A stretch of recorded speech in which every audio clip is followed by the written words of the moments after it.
Hello, student. Welcome in my video lecture. See, in today's lecture, we are going to discuss that about the limit. In yesterday lecture, we completed the introduction of limit. In introduction of limit, we had seen that about the definition of limit means x tends to a. Then what is meaning of x tends to a plus, x tends to a minus, x tends to a. After that definition of limit is completed, and from yesterday we are going to solve some problems. See, in limit there are different types of limits. Some problems we can solve directly, but there are some problems which we cannot solve directly. For example, see here. Suppose find limit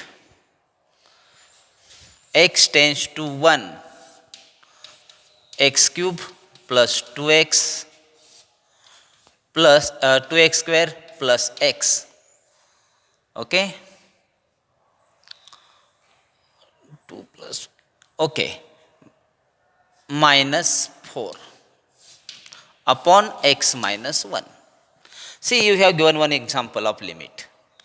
आजच्या लेक्चरमध्ये आपण काही वेगळे example solve करूयात जे direct solve होणार नाही. ते आता हे एक्झाम्पल जर तुम्ही पाहिलं तर पहा, या एक्झाम्पलमध्ये आपल्याला काय दिसत आहे, जे लिमिट आपण सॉल्व करायला घेतलेलं आहे किंवा जे प्रॉब्लेम आपल्याला दिलेला आहे तो डायरेक्ट सॉल्व होणार आहे का ते आपण पहिल्यांदा पाहतो. म्हणजे आपण सोल्युशनची सुरुवात कशी करतो तुम्हाला माहिती आहे. Let L equal to whatever limit is given, that limit is to solve.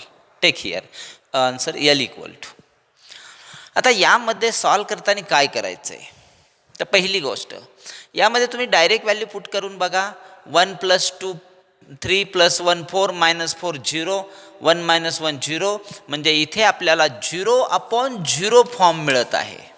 That is 0/0 form. So we can't solve this problem directly. म्हणजे डायरेक्ट एक्सची व्हॅल्यू 1 आपण पुट करू शकत नाही x टेन्स टू 1 असल्याने. मग आता काय प्रॉब्लेम आहे, तर इथे न्युमेनेटरमध्ये x - 1 हा फॅक्टर दडलेला आहे. तो फॅक्टर शोधायचा आणि न्युमेनेटरच्या x - 1 बरोबर डिनॉमिनेटरचा x - 1 कॅन्सल करायचा. मग तो कॅन्सल झाल्यानंतर डिनॉमिनेटरमध्ये 0 येणार नाही. नंतर तुम्ही डायरेक्ट प्रॉब्लेम सॉल्व करू शकता. मग आता हे डायरेक्ट सॉल्व करता येत नाही. मग ह्या न्युमेनेटरचे फॅक्टरायझेशन कसं करायचं, ही क्युबिक पॉलिनॉमियल आहे हे विसरू नका. नाव फॉर म्हणजे ही जी पॉलिनॉमियल आहे x³ + 2x² + x - 4, या पॉलिनॉमियलला आपल्याला फॅक्टराईज करायचं आहे आणि त्यासाठी आपण सिंथेटिक डिव्हिजन मेथड यूज करणार आहे. पहा, x - 1 x टेन्स टू 1 आहे, x = 1 इथे घ्या. कुठं नाही घेऊ शकता. x - 1चा विचार करून सुद्धा तुम्ही इक्वल टू 0 केला तर x = 1, आणि x टेन्स टू 1चा विचार करून सुद्धा x = 1 घेणार. आणि आता ज्या पॉलिनॉमियलचे फॅक्टर मिळवायचे आहेत या पॉलिनॉमियलचे, त्याचा विचार केला तर कोइफिशियंट पहा, x³ coefficient 1, x² coefficient 2, x coefficient 1 आणि कॉन्स्टंट टर्म -4. पहिल्यांदा हे लिहून घ्यायचं. हे तुम्हाला 9th किंवा 10th स्टँडर्डमध्ये कुठेतरी झालेलं आहे, सिंथेटिक डिव्हिजन मेथड. आणि आता तुम्ही हे 1 ॲज इट इज घेणार. नंतर 1 × 1 1 यांची सम करायची असते, सबट्रॅक्शन नाही. सो 2 + 1 3, मग 3 × 1 3, परत 1 + 3 4, मग 4 × 1 4, and sum of this -4 and 4 is 0, and when here 0 appear that means your method is correct, your simplification is correct. Okay, so this is correct. now मला फॅक्टराईज कसं केलं जातं, तर मग हे जे सिंथेटिकचा टेबल आला आहे त्याच्या मदतीने हा न्युमेनेटर काय होणार आहे पहा. या न्युमेनेटरचा आन्सर येणार x - 1, म्हणजे हा 1 इकडे घेतला तर x - 1 होतो, हा फर्स्ट फॅक्टर. आणि सेकंड फॅक्टर कसा मिळणार आहे पहा.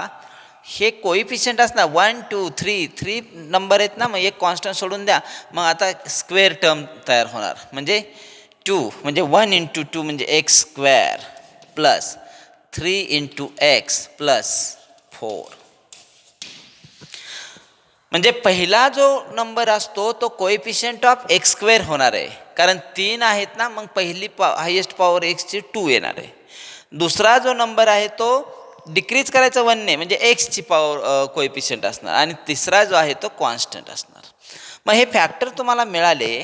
फॅक्टर मिळाल्यानंतर तुम्ही ते न्युमिनेटरमध्ये पुटअप जर केले तर लिमिट ॲक्च्युअल काय होणार पहा. आता limit x tends to 1 x minus 1 into this second factor x square plus 3x plus 4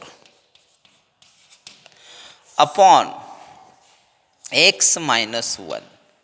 आणि आता तुम्ही पहा x minus 1 कॅन्सल होणार आहेत, आणि मग राहिलेला पार्ट पहा. लिमिट एक्स जोपर्यंत लिमिट आपण सॉल्व करत नाही तोपर्यंत कंटिन्यू करायचं असतं. X square plus 3x plus 4. आणि आता पहा तुम्ही यामध्ये आता एक्सची व्हॅल्यू 1 पुटअप जर तुम्ही केली तर L equal to 1 square plus 3 into 1 plus 4, and therefore last 1 plus 3 4 plus 4 8 means L equal to 8. हे त्याचं लास्ट आन्सर. पहा ही स्टेप. म्हणजे इथे मेन पार्ट कोणता होता. Synthetic division method. Synthetic division method पहा.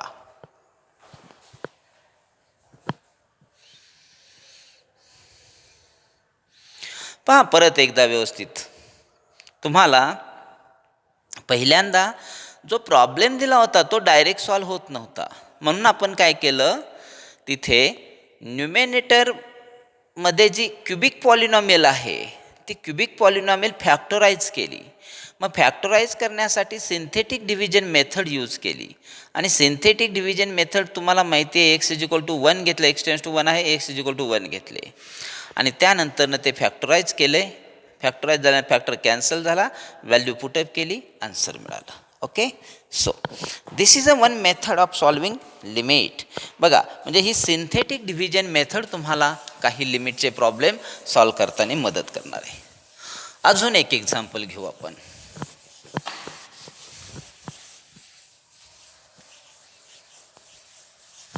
सिंथेटिक डिव्हिजन मेथड पहा. Find limit x tends to √2 x minus √2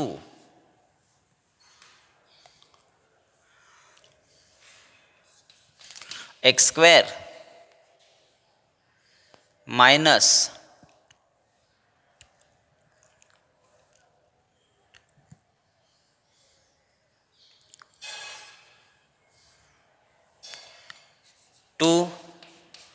2√2x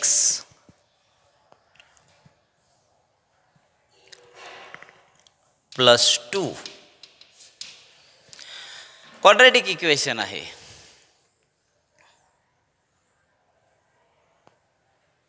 पाहूयात आता कसं सॉल्व होते. पहा लिमिट इज सिम्पल. पहा एक्स टेन्स टू √2 आहे, म्हणजे एक्स डायरेक्ट व्हॅल्यू पुटअप केली तर 0/0 फॉर्म येतोच आहे.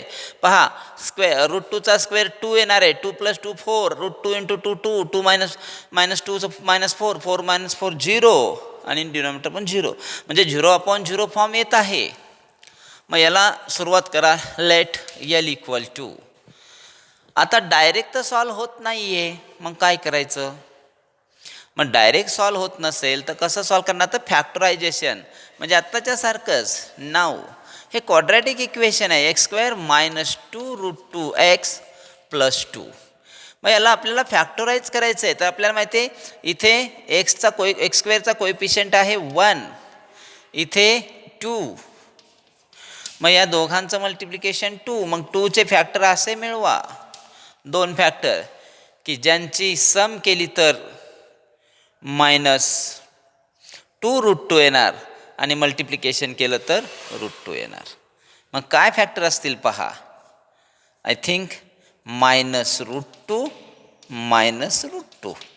बघा तुम्ही दोघांची सम केली तर बरोबर -2√2 येते आणि दोघांचा प्रोडक्ट गेला तर बरोबर +2 येते. So that factors are here. This equation has factors. काय फॅक्टर्स मिळतात पहा. x -√2 इंटू x -√2 हे 2 फॅक्टर्स मिळाले. मग फॅक्टर्स मिळाल्यानंतरनं L equal to limit x tends to √2 x -√2 into x -√2 upon x -√2. आणि आता बघा हे फॅक्टर कॅन्सल झाले. Therefore L equal to limit x tends to √2 into x -√2. So that L equal to √2 -√2 and therefore L equal to 0. पहा answer.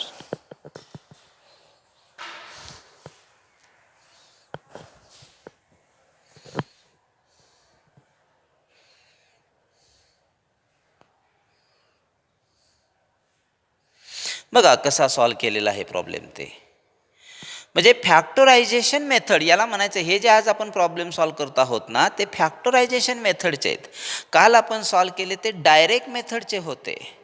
आज आपण solve करतोय ते फॅक्टरायझेशन मेथडचे आहेत. फॅक्टराइज करण्यासाठी कधी क्वाड्रॅटिक इक्वेशन मदत करत आहे तर कधी सिंथेटिक डिव्हिजन मेथड यूज केली जाते. ही कन्सेप्ट फक्त तुम्ही समजून घ्या व्यवस्थित. Okay. Next. See now one more example.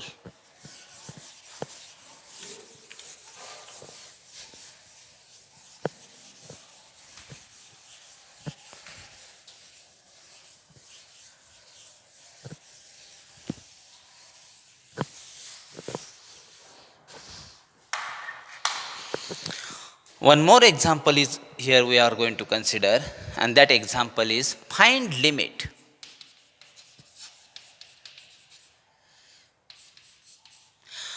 x tends to 2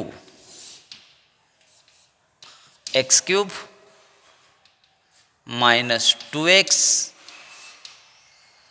here is x minus 2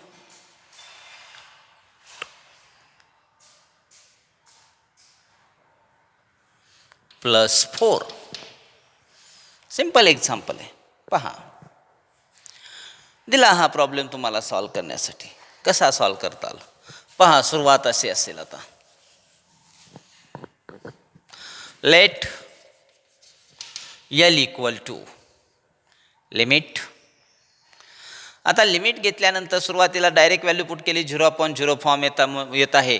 म्हणजे आता हा न्युमेनेटर जो आहे n equal to x³ - 2x + 4 आहे. क्युबिक पॉलिनॉमियल आहे. मग याला जर फॅक्टराइज करायचं असेल तर आत्ता सांगितलेली सिंथेटिक डिव्हिजनच मेथड यूज होणार आहे कारण हे क्वाड्रॅटिक नाही आहे. मग x टेन्स टू 2 म्हणजे x = 2 आणि मग आता याचे coefficient x³ coefficient 1, x² term नाहीच आहे म्हणून 0, x टर्म त्याचा कोइफिशियंट -2 आणि कॉन्स्टंट 4. आणि आता पहा 1 as it is. 1 × 2 2, 2 + 0 2, 2 × 2 4, 4 ± 2 2 and 2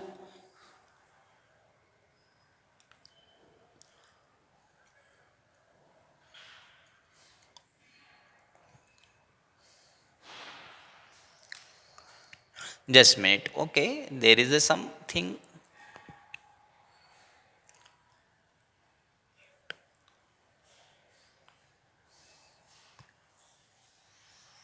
Here is 2 6 sorry. Here is 6 sorry. Yeah? Here is -6.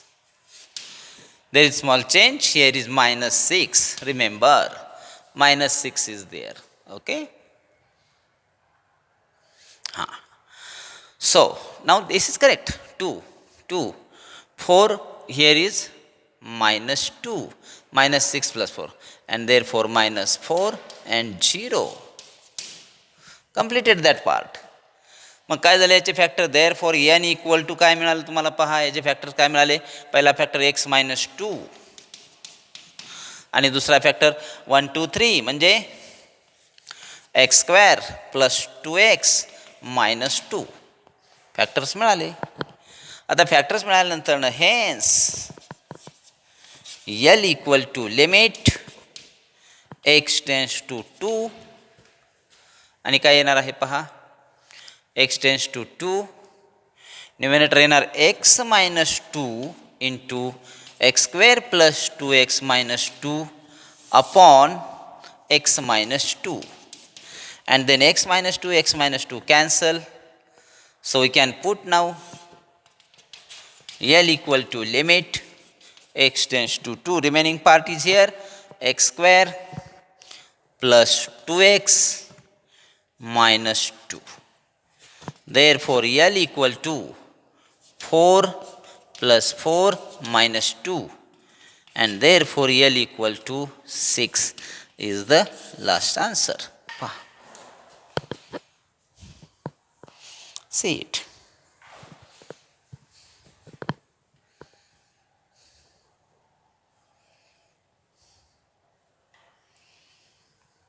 तर स्टुडंट, आजच्या लेक्चरमध्ये आपण काय पाहिलं तर की आपण सिंथेटिक डिव्हिजन मेथड कशी यूज करायची लिमिटमध्ये, किंवा फॅक्टोरायझेशन मेथड कशी यूज करायची लिमिटमध्ये, ही कन्सेप्ट आपण पाहिलीत. ज्यावेळेस डायरेक्ट लिमिट सॉल्व्ह होत नाही त्यावेळेस आपण फॅक्टोरायझेशन मेथड यूज करतो. Okay, so remember.